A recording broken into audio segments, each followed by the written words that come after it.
XAI, c'est fini. Elon Musk visé par une information judiciaire, Microsoft qui lève le pied sur Copilot et Google qui lance un bracelet connecté pour la santé. Voici l'essentiel de l'actu tech du 9 mai 2026. Je vous explique tout sans jargon.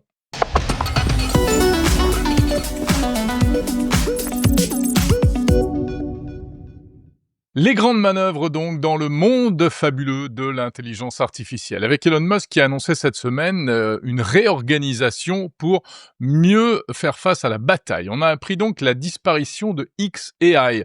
XAI, rappelez-vous, c'est cette structure qui avait été créée en réaction à OpenAI, puis rachetée en février dernier 250 milliards de dollars par SpaceX, l'entité de Musk qui gère les fusées.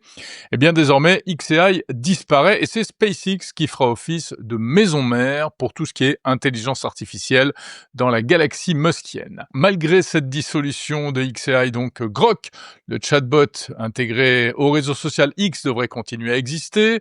Et puis, autre info importante, dans le même temps, Musk a passé un deal avec Anthropic. Anthropic, c'est Claude, et désormais, eh bien, Anthropic va utiliser les data centers d'Elon Musk, enfin de SpaceX, pour faire fonctionner ces modèles. Alors si on met tout ça bout à bout, eh bien c'est un pivot stratégique pour Elon Musk en matière d'intelligence artificielle. En face, Google annonce qu'il va investir 40 milliards dans le même Anthropic. Des rumeurs parlent même d'un possible rachat de la firme de Dario Amodei par Google. Bref, les grandes manœuvres continuent de plus belle, je vous l'ai dit, dans le monde de l'IA. Elon Musk, dont le nom rime de plus en plus avec justice en ce moment, puisqu'en Californie se tient le procès que le patron de SpaceX a intenté contre Sam Altman, le patron d'OpenAI. On en parle dans le débrief transatlantique avec Bruno Guglielminetti d'ailleurs cette semaine. Et pendant ce temps-là, en France, eh bien, la justice ne lâche pas l'affaire contre le réseau social X. Et le parquet de Paris vient d'ouvrir une information judiciaire contre Elon Musk et aussi contre Linda Yaccarino, la patronne exécutive du réseau jusqu'en 2025. Alors, à l'origine de cette histoire-là, c'est toujours l'enquête ouverte en France début 2025 à propos des contenus sur X jugés problématiques, voire carrément illégaux. La justice reproche aussi à X un manque de transparence en matière d'algorithmes de recommandation. Et rappelons qu'Elon Musk avait été convoqué par la justice française le 20 avril dernier en audition libre, mais il n'est pas venu. Au passage, il avait qualifié les juges d'attardés mentaux, ce qui évidemment ne va pas forcément arranger son cas. Donc l'affaire continue et sur le fond, eh bien en fait, X est soupçonné d'avoir privilégié la visibilité des messages les plus clivants afin d'augmenter l'audience du réseau social, quitte à mettre en avant des propos qui tombent sous le coup de la loi. Pendant ce temps, aux États-Unis, eh bien, on envisage également d'encadrer un peu mieux l'intelligence artificielle, en tout cas en matière de cybersécurité. La Maison-Blanche a annoncé en effet qu'elle réfléchissait à un mécanisme pour évaluer les modèles d'IA qui présentent des risques en matière de cybersécurité. Dans le collimateur, c'est le système Mythos d'Anthropic, vous savez, ce super modèle d'IA jugé très performant en cybersécurité parce que il est capable de détecter des vulnérabilités que même les humains n'arrivaient pas à détecter et aussi malheureusement, eh bien s'il est exploité par des groupes malveillants, de perpétrer des cyberattaques d'un nouveau genre particulièrement dangereuses.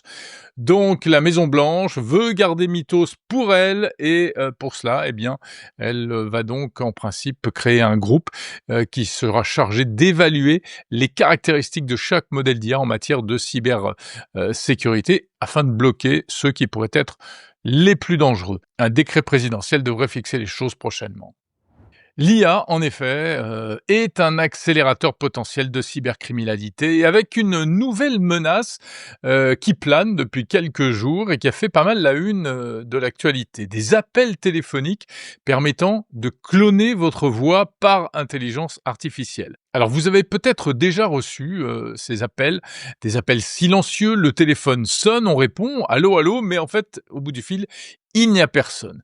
Eh bien, on a pu lire ces derniers jours toute une série d'articles et voir une série de reportages relativement alarmistes sur ce phénomène, expliquant qu'en fait, il s'agirait d'une nouvelle forme de cyberarnaque, car cette technique servirait avant tout à enregistrer votre voix pour ensuite la cloner afin de mener eh bien, des cyberattaques, de tromper des amis ou de la famille pour leur soutirer de l'argent.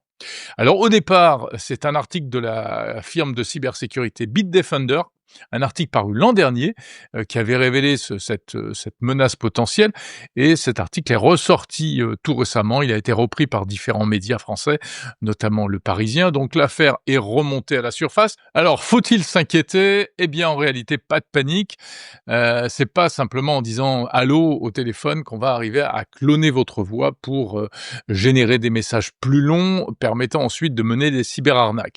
Il faut, plus de matière, hein, initialement pour faire ça. Donc en fait, cette cyberattaque vise très certainement beaucoup plus à vérifier que la ligne téléphonique est bien attribuée à une personne physique.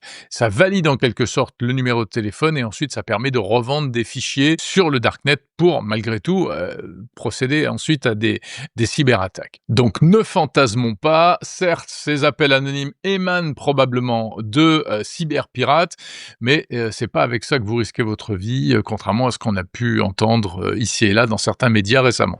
La polémique de la semaine en matière d'intelligence artificielle, on la doit à Google. Un chercheur a révélé que si vous utilisez le navigateur Chrome, eh bien, sans que vous vous en rendiez compte, celui-ci installe sur votre ordinateur un très gros fichier de 4 gigaoctets appelé Gemini Nano. Alors de quoi s'agit-il? Eh bien, c'est un modèle d'IA conçu pour tourner localement sur l'ordinateur. Alors un truc qui occupe une place mémoire de cette taille, ça sert à quoi? Eh bien, selon Google, c'est notamment utilisé pour la détection d'escroqueries via le navigateur et s'il est téléchargé localement sur le disque dur, eh bien, c'est pour qu'il puisse s'exécuter en local plutôt que dans le cloud, afin de ne pas envoyer d'informations vers les serveurs de l'entreprise et donc, eh bien, au final, pour mieux respecter la confidentialité des données. Google assure que le modèle se désinstalle automatiquement si véritablement l'ordinateur manque de place et que donc ça n'aurait pas d'impact majeur sur la performance de votre machine, du moins en principe. Du côté de chez Microsoft, est-ce qu'on ne serait pas en train un peu de lever le pied en matière d'intelligence artificielle Copilot? Et après en avoir mis partout, hein, il semble que Microsoft ait décidé de jouer un peu la modération. Et cette semaine, c'est la nouvelle dirigeante de Xbox qui a annoncé l'arrêt d'un projet visant à intégrer Copilot dans la Xbox pour le gaming. L'idée, c'était que les joueurs puissent demander un coup de main à Copilot lorsque, par exemple, ils étaient bloqués dans un jeu. Donc, une tentative de plus pour installer l'intelligence artificielle de Microsoft dans une solution Microsoft. On sait que la firme en a mis à peu près partout, hein, dans Windows, dans Office, etc. Mais, eh bien, dans Windows aussi, elle a décidé de lever le pied parce que finalement, elle s'aperçoit que ça ne booste pas véritablement l'usage de Copilot et en plus, ça provoquerait presque un effet de rejet de la part des utilisateurs avec des conséquences pas très bonnes finalement en termes d'image de marque. Allez, on termine par Google, qui a décidé de s'occuper de votre santé avec 3 annonces, en fait, cette semaine. Tout d'abord, le lancement d'un nouveau bracelet, le Fitbit Air, un bracelet connecté, donc, un peu comparable aux produits Whoop ou Bevel. C'est un bracelet qui va capter toutes vos données physiques, notamment lorsque vous faites du sport, pour vous aider aussi à rester en bonne santé. Par ailleurs, eh bien, Google a décidé que l'application Fitbit, donc qui lui appartient, allait être renommée Google Health, la santé selon Google. Elle va intégrer de l'intelligence artificielle et il y aura un coach IA pour, moyennant un abonnement premium, pour vous dispenser des conseils personnalisés. Voilà, donc une offensive de Google dans le domaine de la santé, un chemin déjà exploré par Apple ou par Samsung, mais contrairement aux produits d'Apple ou de Samsung, eh bien le bracelet de Google n'est pas une montre connectée, mais bien simplement un bracelet uniquement dédié à la collecte de ces données de santé. Voilà, c'est la fin de ce tour d'horizon de l'ActuTech du 9 mai 2026. Merci d'avoir suivi si ça vous plaît. Et si vous en voulez plus, eh bien rendez-vous surtout à l'écoute du podcast Monde Numérique et aussi sur le site mondenumérique.info. Salut.